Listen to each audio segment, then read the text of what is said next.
que son concebidos bajo diferentes marcos teóricos explicativos en los que se consideran muy diferentes factores. Y eso es lo que vamos a ir viendo a lo largo de la charla. Ciencias de la complejidad.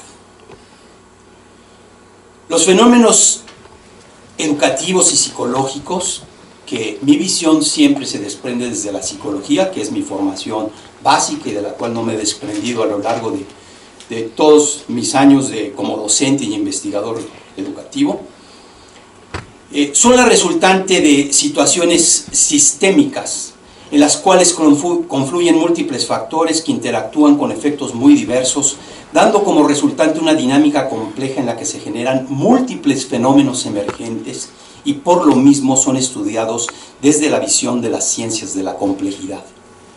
Hay distintas tradiciones dentro de la psicología, dentro de la pedagogía, que generan otros tipos de enfoques, ¿no? Digamos los más clásicos, los decimonónicos, los que generan toda esta forma experimental de define una variable independiente o una variable dependiente y luego veo los factores o variables independientes y muevo una de estas y veo el impacto que tiene sobre la dependiente. Ustedes conocen perfectamente ese esquema y también lo ha utilizado la psicología y también se ha desarrollado, ¿no? Pero yo comulgo más con que los fenómenos psicológicos tienen una complejidad que rebasan con mucho la posibilidad del aislamiento de estos factores que permitan hacer estudios como de laboratorio, porque el ser humano se mueve en la enorme complejidad de la diversidad de la vida, que es muy, muy compleja y que pues tenemos que atender esos problemas. Los niños de la primaria llegan con todos sus problemas, con toda su vida emocional y no las vamos a poder quitar. Entonces, digamos, tratamos ciertos psicólogos que concebir mejor como una complejidad en la cual nos acercamos a generar explicaciones. Probablemente ustedes estén muy familiarizados precisamente con la visión de las ciencias de la complejidad. Muchos de ustedes probablemente la sigan porque es curioso apreciar que las ciencias de la complejidad vienen de las ciencias exactas o duras, y es increíble que las ciencias humanas o sociales, que manejamos fenómenos tan hipercomplejos, que vengamos llegando tan tarde a reconocer los paradigmas que se desarrollaron desde la física, desde la química. Y está el famoso experimento, la teoría de Lorentz, sobre la emergencia, la teoría del caos, y el famoso planteamiento que él hace que el aleteo de una mariposa en el Amazonas sería capaz de definir un tornado en Texas, que dice uno, ¿cómo? Sí, la variación del aleteo, y dice uno, pero ¿qué es eso? Y bueno, eso que parecen alas de mariposa, incluso pongo la fórmula, ¿no?, que da, porque sale ese dibujo por la fórmula matemática, no porque haya dibujado alas de mariposa. Entonces, bueno, está ahí toda esta teoría del caos, ¿no?, de la emergencia, de la dificultad de predecir.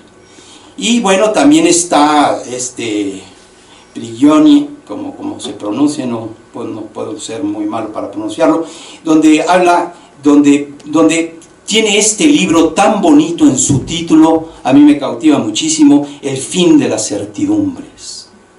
Entonces, no hay certidumbres, aunque tampoco estamos tan desvalidos porque tenemos las leyes de la probabilidad. Y a través de la probabilidad nos podemos defender y acercar con ciertos niveles de precisión a la complejidad de los fenómenos sociales, humanos, educativos.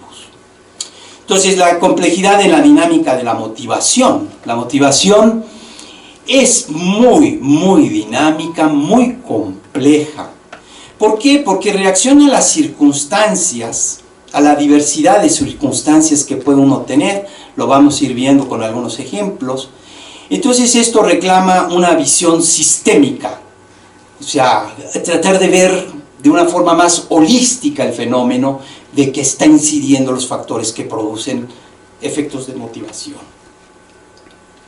Por ejemplo, el interés.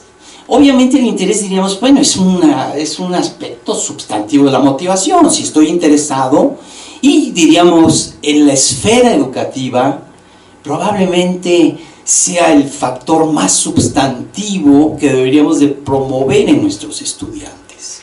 Interés por lo que aprenden, por lo que tienen, por los problemas que se le plantean, por buscar las soluciones, por enriquecer su conocimiento, y probablemente ese es el núcleo más duro, diría yo, de la motivación en los escenarios educativos, el interés.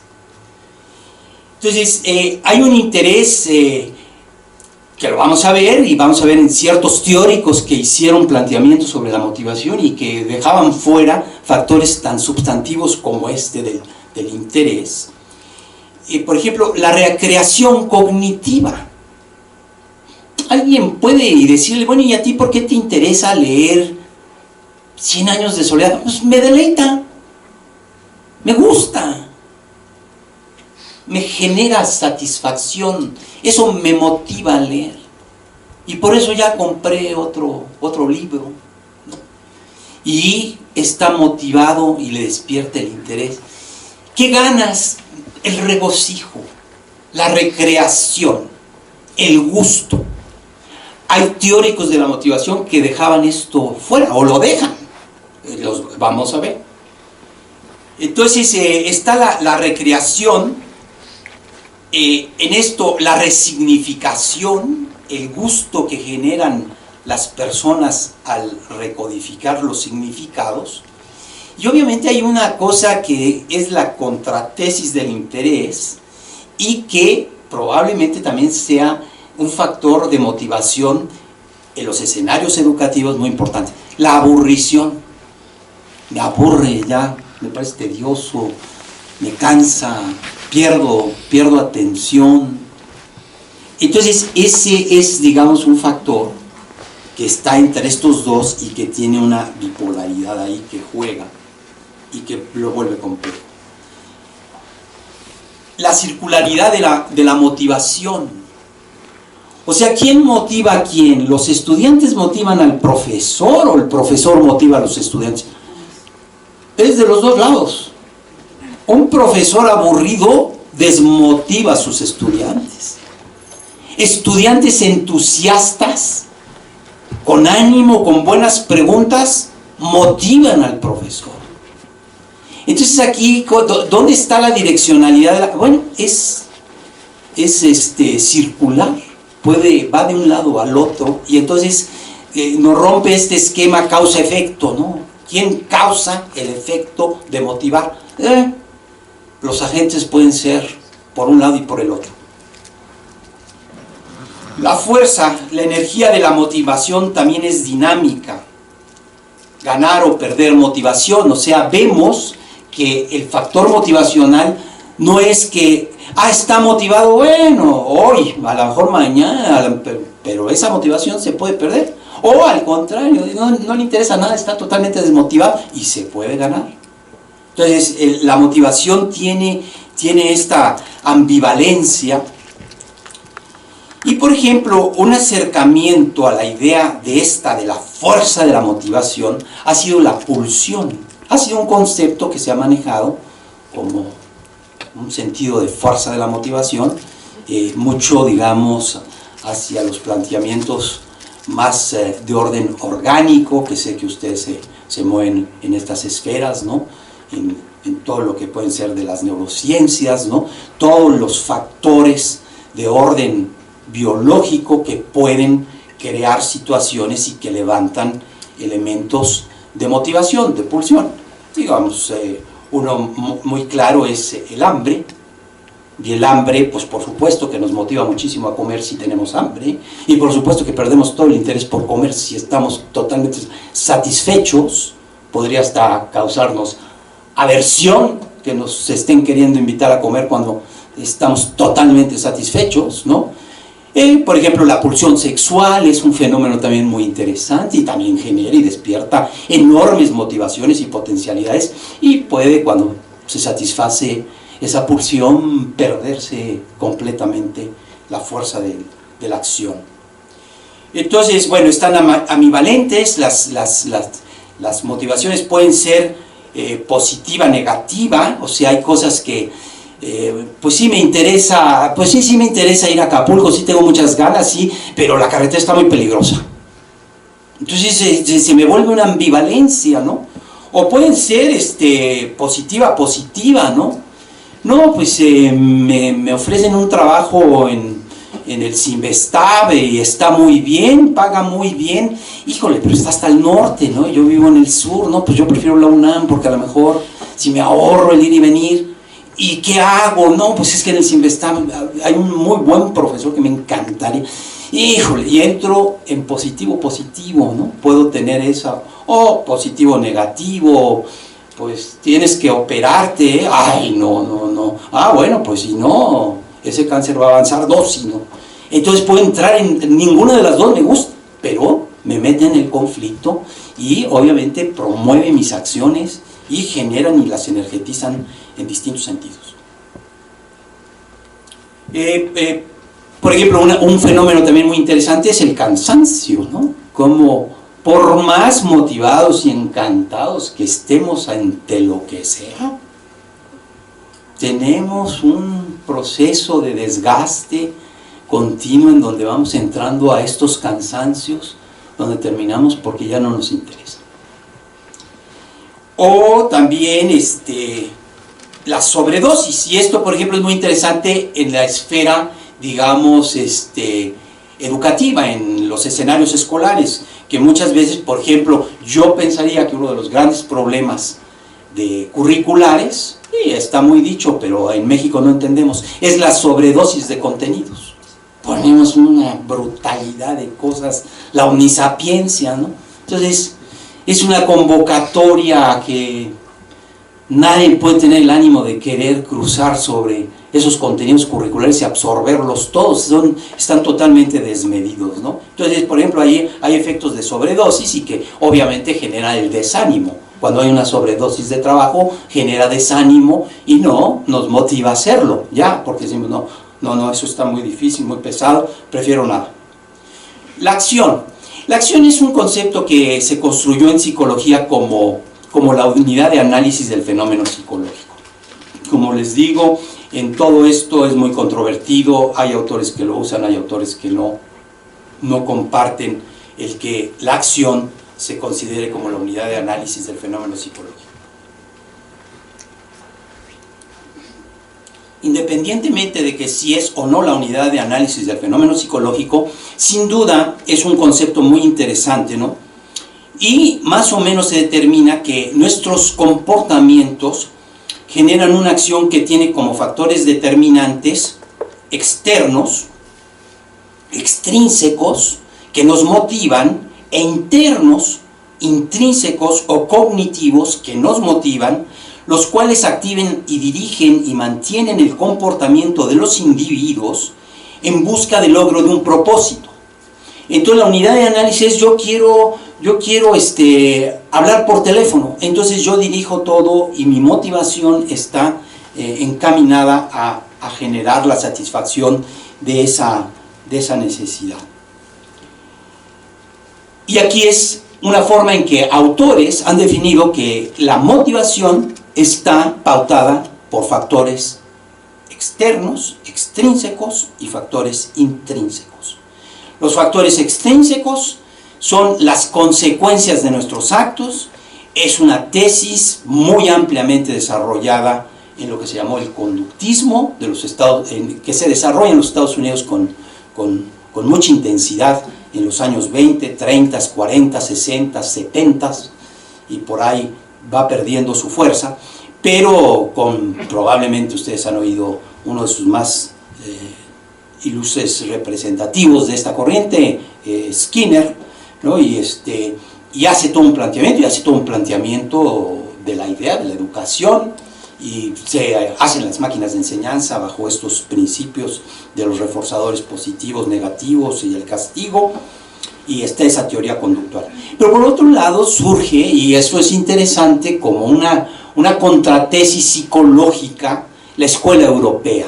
Y en la escuela europea yo creo, porque no es tan psicológico, pero yo creo que desde ahí se nutre y viene de los planteamientos de Kant y llega, y digamos, en Alemania está la escuela de la Gestalt, y los gestaltistas ya generan todas bases fundamentales para la comprensión de procesos cognitivos, y Piaget se nutre de los gestaltistas, incluso Piaget los acredita, y de aquí viene toda una escuela con un contrapunto a la idea de estos factores extrínsecos, y acá más bien se subrayan los factores intrínsecos propios en el sujeto a partir de los procesos cognitivos que dan significado y significación a los actos en su vida, y que estos son lo que realmente genera procesos de motivación. La teoría cognitiva nos plantearía que en la esfera educativa, si no hay comprensión, no hay significación, y por lo mismo no hay interés, no hay motivación. Volvemos al interés y nos concentramos en que el alumno, el estudiante, a quien queremos entusiasmar por aprender, tiene que comprender. El conocimiento descansa en una estructura cognitiva, como lo plantea Piaget, en redes semánticas, como lo plantean en el enfoque sociocultural de Vygotsky, las cuales se van enriqueciendo, y esto un cognitivo norteamericano, Jerome Bruner, de la Universidad de Harvard, plantea que se van estas estructuras desarrollando y consolidando en una suerte de espiral. Pasamos por un tema en un nivel de comprensión y a lo largo del desarrollo cognitivo regresamos a ese tema con mayores elementos de entendimiento y comprensión. Entonces, de manera que los aprendizajes son cruciales para la edificación de estas redes conceptuales. Esta de las redes conceptuales y las estructuras cognitivas, yo diría que es el paradigma de la cognición dominante.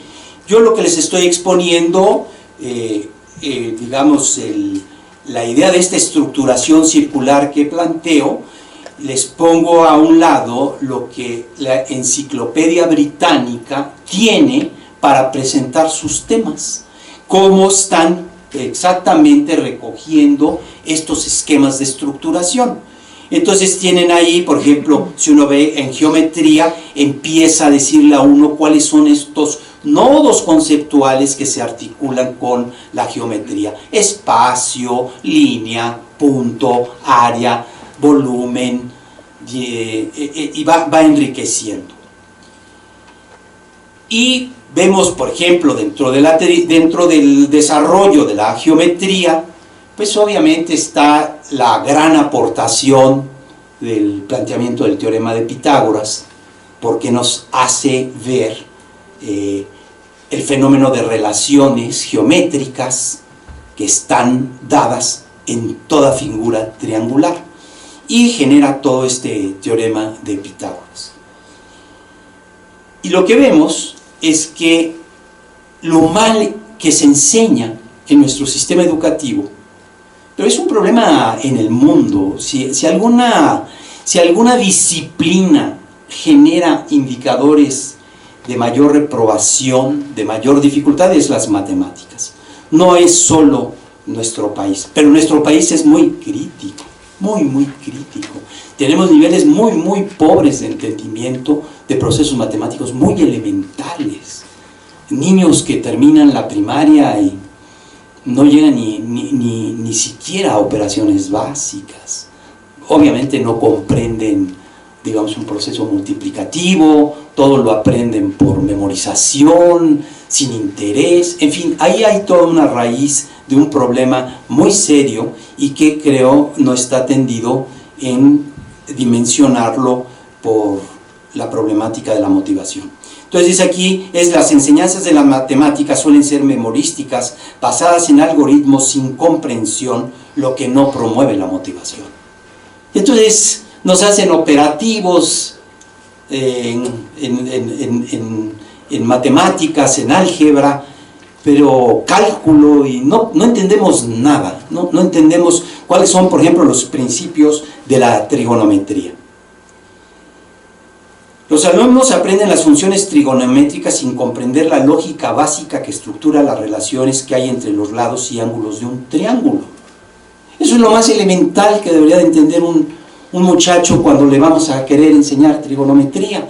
Lo primero que tienes que entender es que, mira, cualquier figura cerrada por 3 líneas arma un triángulo, y sus ángulos arman 180 grados. Si tú lo mueves para un lado o para otro, uno o el otro, pues los otros decrecen o crecen directamente proporcional. Se arman funciones. Y entonces el niño podría entender, ¿no?, que, o sea, la clave está en que todo esto está interrelacionado. Son las relaciones internas de los ángulos y los lados los que generan dinámicas. Y de ahí viene ya luego toda esa cosa tan horrible del seno, el coseno, la cotangente. Sí, esas cosas horribles son lo de menos. Lo más importante es que entendieras cómo es que esto está interrelacionado para promover este proceso de la operatividad cognitiva de la comprensión. Entonces, un punto central en los procesos educativos es que tengamos operatividad cognitiva. Si no tenemos operatividad cognitiva, estamos estáticos, no tenemos capacidad de razonar. Entonces, ¿cómo queremos resolver problemas emergentes? Y si algo la educación nos debería de dotar, son de capacidades para afrontar los problemas emergentes de la complejidad de la vida cotidiana. Pero si yo estoy, digamos, todo hecho en esquemas memorísticos, yo no tengo operatividad cognitiva.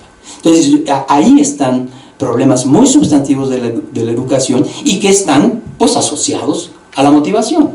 Porque si yo no entiendo, no me gustan las matemáticas, me parecen horribles, me afrentan y no resuelvo y saco taches, y entonces me expulsa el sistema y vamos a verlo más adelante, va a lastimar mis actitudes, mis emociones, mi autoestima. Y puede ser que el problema más grande esté ahí, más que en las capacidades aún de reflexión. Probablemente la esfera afectiva pueda ser la que genera más daños y más dificultades y nos hunde en una desmotivación. Lo vamos a ver más adelante. Entonces, un nivel taxonómico es saber cómo operar. Y muchas veces el sistema educativo nos pone dieces y palomas los profesores porque resolvemos las rutinas que los algoritmos plantean. Pero otro nivel taxonómico es entender por qué se opera de determinada manera. Ese es el verdadero, digamos, nivel cognitivo que genera enriquecimiento muy superior al sabernos las operaciones algorítmicas. Para despertar interés en matemáticas se requiere entenderlas. Motivación. La fuerza de la motivación. ¿Qué tanto nos motiva el impulso a la acción? O su contraparte, la pereza, cuando, ¡ay, qué flojera! No queremos hacer nada. Carl Hull, un psicólogo norteamericano con un enfoque de corte conductual, empezó a hablar sobre esta idea de la pulsión como la fuerza de las necesidades y los deseos. Y un psicólogo americano, Abraham Maslow, generó una pirámide que le llamaba la pirámide de las motivaciones o la pirámide de las necesidades. Y son jerarquías de las necesidades, él planteó. Este planteamiento de Maslow ha resistido los 60 años desde que lo postuló y sigue siendo un clásico y sigue estando en los libros Yo creo que es un buen planteamiento, ¿no? Y lo vamos a revisar. Esa es la pirámide de Maslow.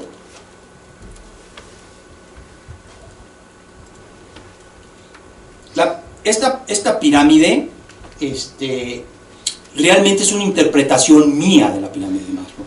Aquí lo señalo. No es exactamente la pirámide de Maslow, porque Maslow, digamos, es lo que está dentro del triángulo, es Maslow, y lo que está afuera son elementos que yo he generado para complementarlo desde cómo yo lo veo. Y para mí, la idea de Maslow pierde, digamos, esta parte sustantiva que es el motor motivacional. Digamos, esta idea del deseo y la habitación. Para Maslow dice, hay ciertos niveles, y estos niveles los podríamos ver como en un gradiente, ahí lo volvemos a ver también como el gradiente, ¿no? Que van de estrictamente necesarios, imprescindibles, donde toda la fuerza de la motivación se concentraría con toda fuerza, como puede ser respirar. Si alguien nos tapa la nariz y la boca, lucharemos como gatos para desprendernos y poder respirar. Y se centraría toda la motivación en el primer elemento. Reaccionaríamos brutalmente. O sea, las necesidades fisiológicas arman el primer peldaño. Y sin duda, son extraordinariamente fuertes estas necesidades, ¿no? Y vamos de respirar a las necesidades de hidratarnos, a las necesidades de comer, a las necesidades de descansar, digamos, a la sanidad, a la salud, a la libido, y así vamos caminando, ¿no? Y vamos viendo que en estas necesidades básicas estructurales de la necesidad orgánica biológica de las personas, lo más crítico es, bueno, entrar a estados de enfermedad. Obviamente todo esto nos mueve y nos motiva enormemente buscar la salud. Y hay otros procesos que nos van comiendo y nos van generando, como es el envejecimiento.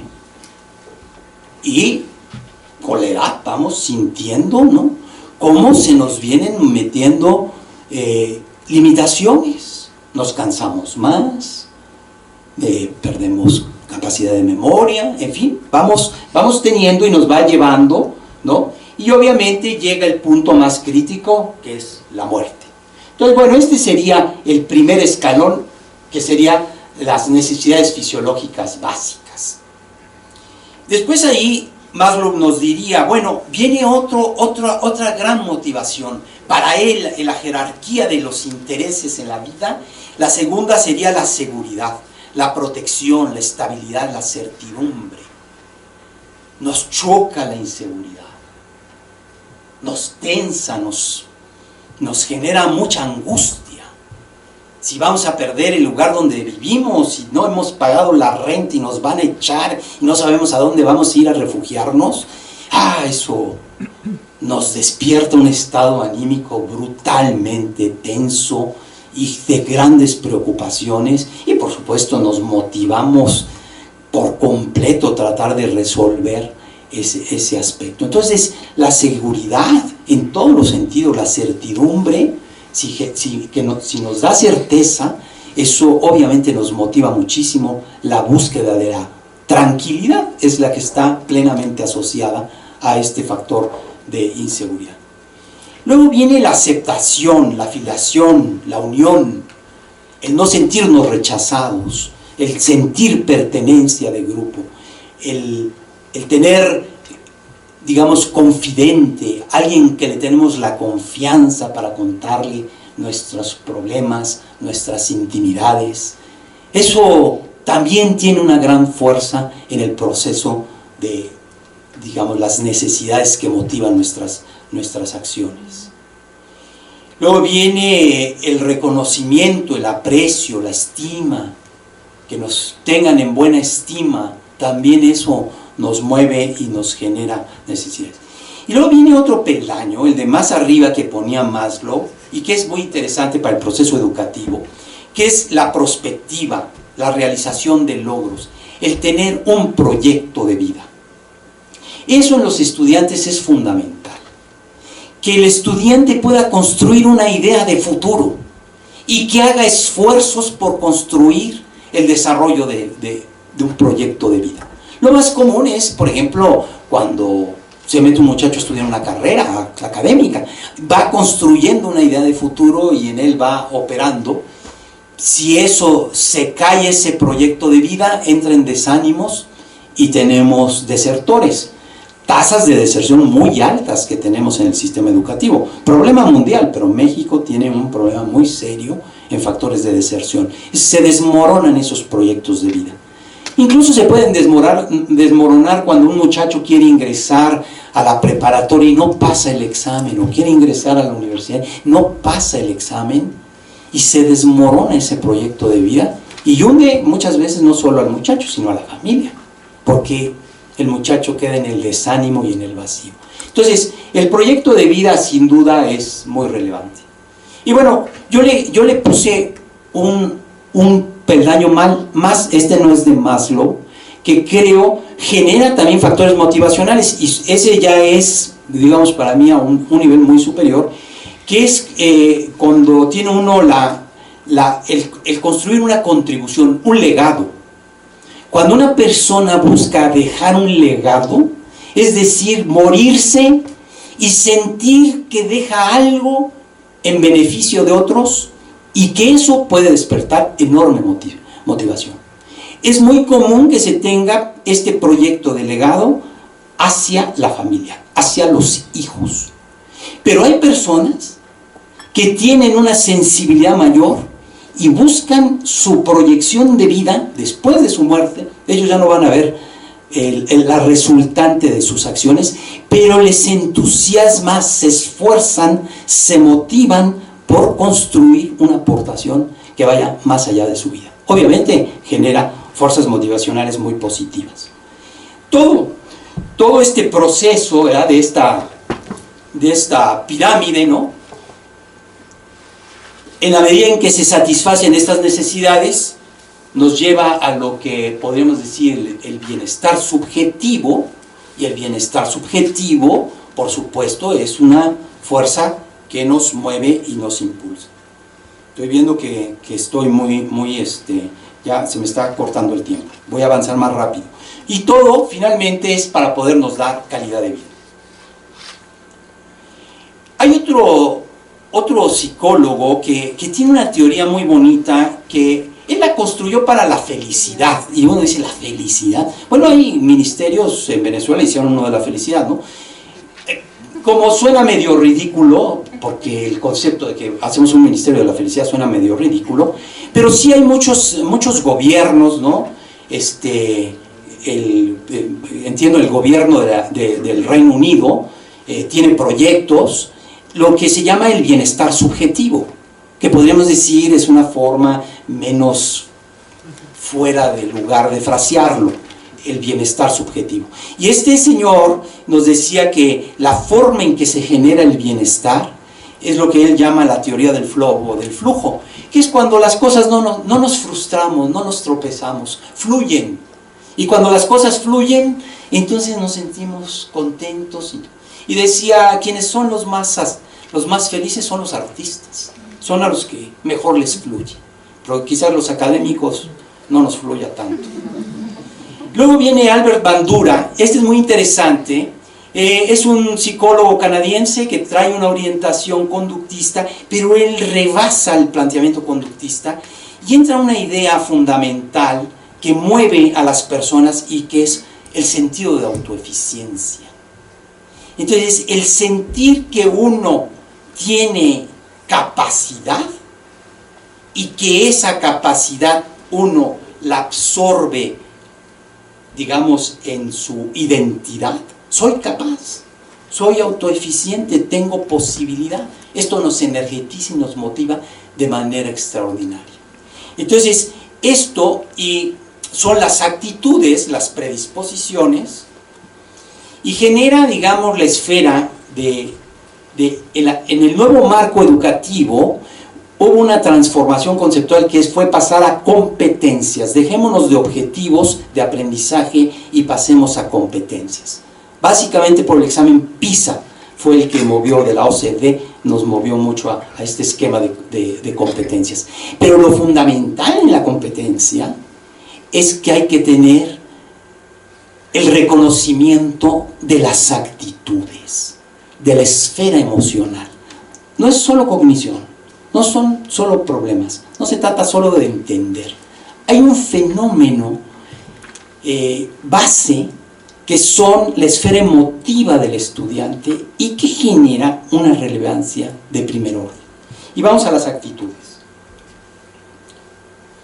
Las actitudes, ¿no?, que están en la esfera cognitiva y que podríamos decir hace parte de las competencias, podríamos decir es aprender a ser, saber ser.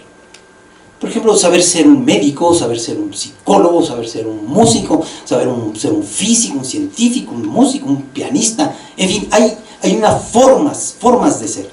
Pero en términos generales de las actitudes, podríamos decir que hay un desarrollo de actitudes desde de las más negativas, cuando son los sujetos evasivos, a los sujetos pasivos, a los reactivos, los activos y los proactivos.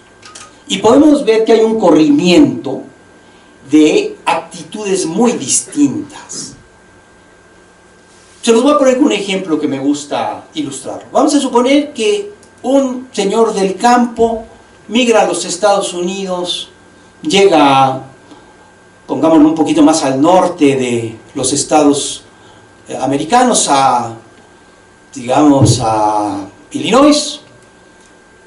Ahí también hay mucho mexicano. Quiero que no haya mucho mexicano, porque en Chicago hay mucho. Pero bueno, llega a un lugar de habla inglesa, y entonces el evasivo, cuando llega a un lugar y están hablando en inglés, yo mejor me voy. Yo no entiendo. Yo hago el ridículo y se va. Esa es su actitud. Escaparse. Es lo más pobre que le puede pasar a una persona. Su desarrollo está condenado a ser tremendamente pobre. Hay otro que dice, no, bueno, pues yo no me voy, pues me quedo, ¿no? Bueno, pues que hablen en inglés, yo no les entiendo nada, pero pues que hablen en inglés. Pero yo no entiendo. Bueno, está un poquito menos mal que este otro. Luego está el reactivo, que dice, bueno, pues voy a poner atención, ¿no? Ya mero que de repente voy oyendo una que otra palabrita y pues ya me las voy aprendiendo, ¿no? Entonces va reaccionando, digamos, tiene una actitud, por supuesto, mejor que uno pasivo, que no se mueve. Y luego viene otro que ya es activo. No, yo voy a comprar un diccionario, yo voy a irme a un cursito, no, yo sí voy a aprender esto. Y va y busca y se mete a una librería, explora por internet, le dice a alguien, oye, ¿cómo puedo ser? No, mira, hay unos programitas que te pueden ayudar a aprender inglés. Perfecto. Entonces ya está activo para buscar y enriquecerse. Imagínense la diferencia de la actitud del evasivo a este. Pero luego viene uno todavía mucho más efectivo, el proactivo. Y el proactivo dice, no, yo voy a hacer planes de futuro, yo me voy a aprovechar de esto, yo voy a aprender inglés, yo voy a poner una escuelita. Si ya he visto varios compañeritos de Centroamérica y de México, no saben, yo los voy a orientar, yo les enseño y hago mi escuelita y me desarrollo en el futuro. Esa es una actitud proactiva. Si ustedes ven nuestro sistema educativo, prácticamente está aquí en reactivo, ¿no? ¿Cómo les enseñamos para que queden nuestros alumnos queden a satisfacción de los empresarios? Y ahí estamos buscando a los empresarios. Oye, ¿cómo te fabrico al alumno, ¿Cómo te lo mando, ¿Qué te gustaría que cómo sean? ¿Por qué? ¿Por qué enseñamos eso? Mejor proactivos. Haz planes de desarrollar tu vida. Motívate en una forma muy distinta al esquema del muchacho que se ve trabajando para un patrón y queriendo aprender las cosas que su patrón va a querer que haga. ¿Por qué no mejor te miras tú como patrón? ¿Por qué no eres tú tu propio patrón? ¿Por qué no te desarrollas? ¿Por qué no construyes proyectos de vida, como la pirámide de Maslow, que sean proactivos, que te den proyección de futuro? Y esto, obviamente, es muy descuidado en el sistema educativo nacional. Y por supuesto, pues no genera ni promueve el enriquecimiento motivacional en nuestros estudiantes. Entonces, estas serían, digamos, algunas fórmulas que podríamos caminar. Entonces, de hecho, todo esto está muy enraizado en dos trabajos que mandó a hacer la UNESCO a finales del siglo XX, sobre, junto a dos grandes celebridades, en dos grandes momentos. Uno es del 72 y otro es como del 96. Junto a dos grandes celebridades educativas, un exministro de Educación de Francia, un Torres Bodet, digamos, si alguien sabe que tuvimos un secretario de Educación que fue director de la UNESCO, un personaje de mucha altura, pues así hagan de cuenta un Torres Bodet francés, lo invita a la UNESCO a que haga el proyecto de cómo debe de ser la educación del futuro. Y precisamente ellos son los que generan este aprender a aprender. No hay que hacer competencias fijas basadas en un perfil que mañana será obsoleto. Lo que hay que hacer es buscar aprender. Y el segundo estudio dice, hay que aprender a saber, aprender a ser, y aprender a ser con H, tener operatividad, pero también saber ser.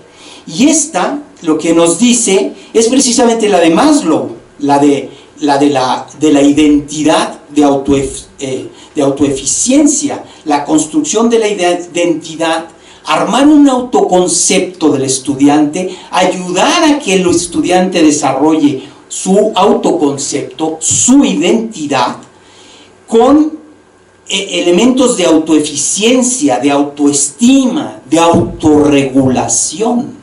Y yo creo que aquí llegamos a uno también de los meollos del desarrollo educativo, de la formación de un estudiante fundamental. Procesos de autorregulación. Lo más común son estudiantes que terminan la carrera y no tienen autorregulación para poder hacer una tesis de licenciatura. Se pierden. La eficiencia terminal en términos de graduados, si en términos curriculares, quienes terminan en tiempo curricular, y luego ya no digamos en tiempo curricular, sino en tiempo reglamentario, como decimos en la UNAM, porque ahí tenemos 50% de tolerancia. En tiempo reglamentario, pero ya no digamos en tiempo reglamentario, que se titulen, es una minoría. Y mucho de esto es porque, no hay competencias de autorregulación, no hay sentido de autosuficiencia, y lo que se llama el locus de control. El locus de control es donde yo explico que está mi fracaso o mi triunfo. Y entonces el locus de control es externo. Es que tengo muy malos maestros, es que los compañeros son muy mala onda, es que está muy lejos, es que en la casa no ayudan, es que no hacen mucho ruido, no se puede estudiar. Y no lo veo que el locus de control está en mí, que yo soy quien tengo el protagonismo del proyecto de mi vida. Eso no lo veo, pues termino estando como en estas esferas, los evasivos, los pasivos, los reactivos. Bueno, otro punto interesante sería evaluar la motivación. Es complejo evaluar la motivación, hay muchos factores que intervienen en la motivación, pero se puede hacer, se pueden buscar indicadores, se pueden hacer rúbricas, definir criterios y generar indicadores, digamos, dentro de una escala, si quieren ustedes, a nivel nominal, y si pueden ordinal, y si la pueden intervalar, cuanto mejor. pero podemos buscar un acercamiento en donde pudiéramos generar ciertas métricas que nos permitieran saber qué tan motivados o no están nuestros estudiantes. Y como docentes, en un proceso de formación y desarrollo de un alumno, pues podríamos tener lo que llamaríamos un proceso de evaluación sistémica, que es eso, tratar de encontrar todos los elementos de evaluación que me permitan registrar cómo se genera la promoción de la motivación en mis estudiantes. Ya estamos por cumplir el tiempo. Voy a avanzar todavía a la próxima. Y aquí empiezan a entrar ya tesis, digamos que van generando desde mi punto de vista las vanguardias educativas. Digamos en el siglo XX, probablemente lo que se rompió a partir de muchísimos estudios y consideraciones de ver el fracaso del modelo del estudiante pasivo sentado en un salón con un profesor que genera una oratoria frente al pizarrón y que este muchacho es invitado a tomar notas, o si no, a dictarles, ¿no? Todavía existen profesores que dictan, o sea, están antes de la imprenta, ¿no? O sea, están en el siglo XIII, es impresionante. Yo me sorprendo en la universidad, pregunto a mis estudiantes, ¿a poco hay todavía un profesor? Sí, no, hay ciertos profes que todavía se ponen a dictar, es decir, es impresionante la antididáctica, ¿no? Pero bueno, de ese modelo expositor del siglo XIX, se fue quebrando y se pasó, y mucho por la influencia de Piaget, a lo que se llamó la educación activa. Y vinieron, y en México se abrieron escuelas activas, y en general escuelas particulares empezaron a promoverse como escuelas activas. Y las escuelas activas, luego vino toda una reconformación conceptual, lo que decimos una resignificación conceptual, y pasó al constructivismo. Y es que no es que el muchacho esté activo, que se esté moviendo, eso no lo importa. Por ejemplo, los museos, probablemente a ustedes les interesen, a mí me gustan mucho los museos y me interesan mucho. Por ejemplo, el Exploratorium de San Francisco, que fue la revolución museográfica de los años 70, ¿no? Que fue hand-on, que los niños toquen, que los niños muevan, que ya no sientan que entraron al templo del silencio del museo, no, que jugueteen y todo, ¿no? Y aquí lo reprodujimos en el papalote, la hija de Servige, Marinela hizo, ¿no? Y miren que los niños construyan la geografía del país, y mire usted el niño de 3 años poniendo los estados en un rompecabezas. Dice, ¿cómo cree que va el niño poniendo los estados? Hombre, nada más está viendo si embona la imagen. ¿Cómo cree usted que va a decir, estoy poniendo Jalisco, ahora voy a poner Aguascalientes, que está un poco al norte? No, están jugando. Y ese fue el modelo de la actividad, pensar que la actividad era. Y entonces vino esta reconceptual, no, es el constructivismo. El niño tiene que construir los esquemas de comprensión. El niño tiene que construir el esquema cognitivo de entender que son esos bloques, son fragmentos de espacio territorial que definen estados, que es la geografía política de este país, y que entonces sí es una operatividad cognitiva, sino es una operatividad de actividad. Entonces, el constructivismo en el siglo XX ha sido rebasado, y ha sido rebasado bajo el planteamiento de que no nos quedemos en la construcción del conocimiento por individuos, sino más bien por comunidades de aprendizaje, por colectivos. Y tenemos ejemplos, digamos, para mí, el equivalente a la Biblia, así como para los creyentes cristianos la Biblia se vuelve el libro supremo. Para mí el proceso supremo de constructivismo es Wikipedia. Wikipedia es la construcción colectiva de conocimiento de la humanidad. Todos entramos, corregimos o nos alimentamos, o leemos. Y las entradas de Wikipedia cada vez son muchísimo más sólidas. Y tiene una fuerza que la británica dijo, me quiebro. En carta Microsoft dijo, me quiebro. No tengo la potencialidad de que al otro día de que se murió María Félix, ahí está ya el día que se murió y la hora que se murió y los años que tenía y en dónde murió. Dice, qué barbaridad.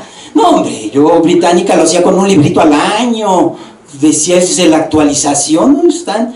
Entonces, ahí hay es un fenómeno de la construcción colectiva del conocimiento. Yo tengo un muy amigo mío del Instituto de Geofísica de la UNAM, que me encantó lo que me dice. Dice, yo a mis alumnos de doctorado, yo les digo, mira, lo primero que tienes que leer es la Wikipedia, los temas que vamos a revisar. Le digo, ¿cómo? En la Wikipedia. Dice, hombre, no hay mejor fuente. Mira, lo que sucede es que en los temas de geofísica hay así los súper especialistas ya mayores que se jubilan y se quedan develadores de la Wikipedia y están viendo que todo esté perfecto. Dice, no, hombre, están al día, están buenísimos. Bien, por ejemplo, la entrada de motivación en la Wikipedia, en inglés, porque obviamente hay un salto cualitativo, si en español es muchísimo más pobre, tiene 170 referencias. La entrada de motivación, si quieren verla, yo les recomiendo que ahí tienen una buena referencia, porque tiene 170 y todos los autores que he pasado están ahí. Son muy buenas entradas, y ese es el socioconstructivismo, y hasta aquí yo llegaría, porque ya llegamos a nuestro tiempo, encerrar de que los procesos formativos, educativos, deberíamos de buscar esquemas de comunidades de aprendizaje con nuestros estudiantes, que tienen, ya no nos dio tiempo de seguir avanzando, pero que tienen muchísima riqueza porque se da la argumentación, la contraargumentación, la refutación, y entonces en estas entran. Hay problemas, la modelación de los comportamientos cívicos, somos muy difíciles los humanos. Nos peleamos muy fácilmente, generamos envidias, en fin. Yo, por ejemplo, una de mis investigaciones hoy en día en la universidad es el seguimiento de los procesos del comportamiento cívico de los muchachos dentro de las comunidades de aprendizaje que armamos. Entonces, y por eso les digo, es muy difícil. Pues yo hasta aquí lo dejaría, y espero que quienes participen en el taller hayan tomado algunos puntos que quieran ponerlos en práctica. Les agradezco, les aprecio mucho su atención. Muchas gracias.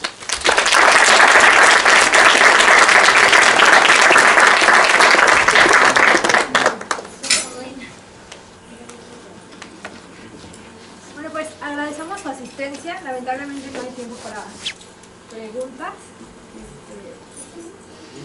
Bueno, no sé si alguien tenga una pregunta rápida para el doctor. Muchas gracias por la plática, me gustó bastante. Y respecto a su versión de la pirámide de Maslow, me quedo con dos preguntas de esa misma lámina. Usted la explicó muy bien, pero en la parte hasta abajo había algo en verde que decía dar el mínimo esfuerzo o algo así. Esa parte no la entendí. Y la otra sería si es posible que en esta construcción una persona, no sé, logre estar en el último peldaño o en el penúltimo, por decirlo así, sin tener uno de ellos 100%, no sé, bien hecho.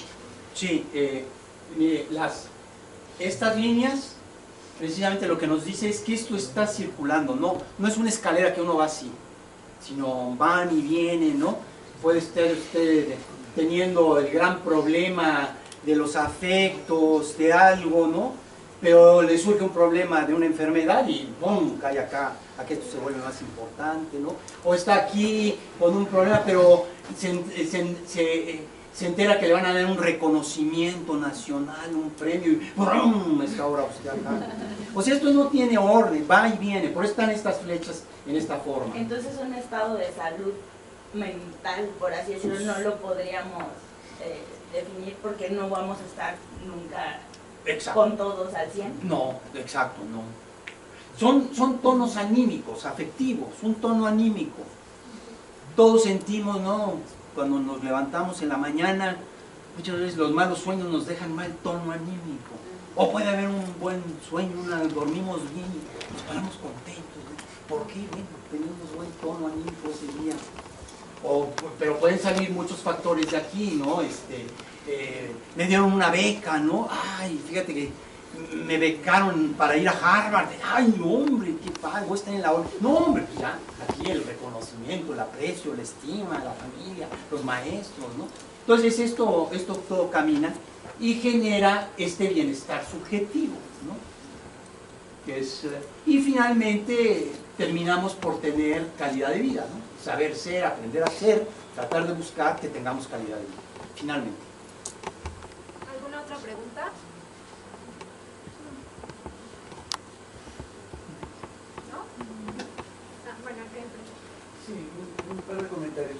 Creo que fue muy importante lo que dijo usted al principio de la importancia de lo preescolar, porque muchas de las maneras de actuar dentro de la enseñanza-aprendizaje vienen desde lo más básico.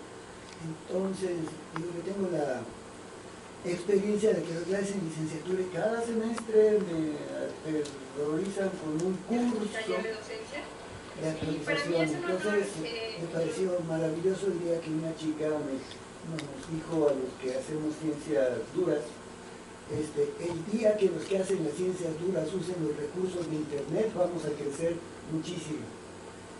Eso es espantoso porque nosotros desarrollamos las cosas que están en internet, el uso de Big Data y todas esas cosas, pero hay allí una falta de comunicación entre distintos niveles y en la preparación de los docentes que nos quieren enseñar a saber ser, pero no son. Entonces está terrible. Sí. Bueno, lo tomo como un comentario, ¿no? Más Es un comentario. que una pregunta. No hay No, pregunta, no, sí, sí. Muchas gracias. Hasta luego. Muchas gracias.